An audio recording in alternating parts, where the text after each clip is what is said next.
আপনাকে আমি 2000 বছরের ইতিহাস এই 20 মিনিটে বলে শেষ করে দেব। কত হাজার বছর? 2000 বছর। ইহুদি কারা? ইহুদি আর বনু ইসরাইল কি এক? উত্তর না। ভালো করে কথাগুলো শোনেন, এগুলো বই পড়তে অনেক সময় লাগবে আপনার, এবং ঘাটাঘাটি করতে অনেক সময় লাগবে, খুব অল্প সময় বুঝে নেন। ইহুদি বনু ইসরাইল এক নয়।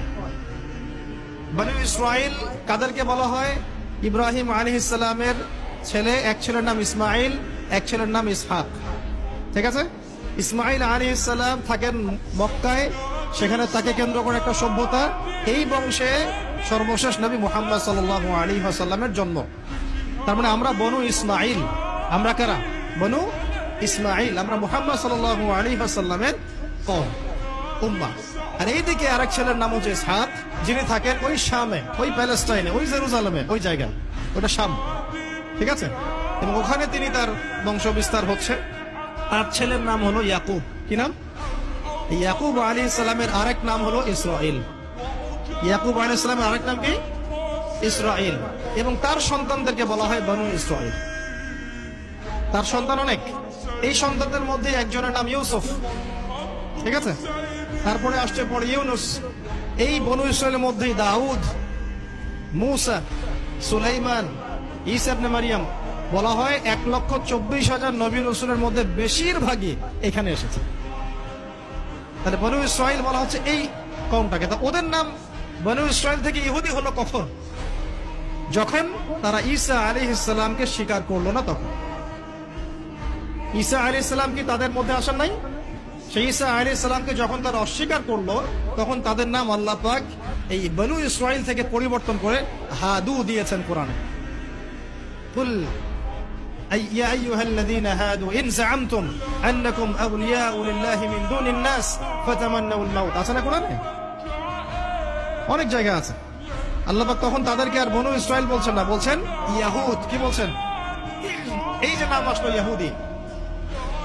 তো বনু ইসরাইল এবং ইহুদি এক নয়। বনু ইসরাইলরা ভালো ছিল এবং তারা ওই সময়কার মুসলিম ছিল। যখন তারা আল্লাহ পাকের আনুগত্য করেছিল, আল্লাহ পাক তাদেরকে সমৃদ্ধি দিয়েছিলেন, ঠিক আমাদের মতোই। আর যখন তারা আল্লাহ পাকের আনুগত্য করে নাই, পথভ্রষ্ট হয়ে যায়, আল্লাহ পাক তাদেরকে শাস্তি দিয়েছেন।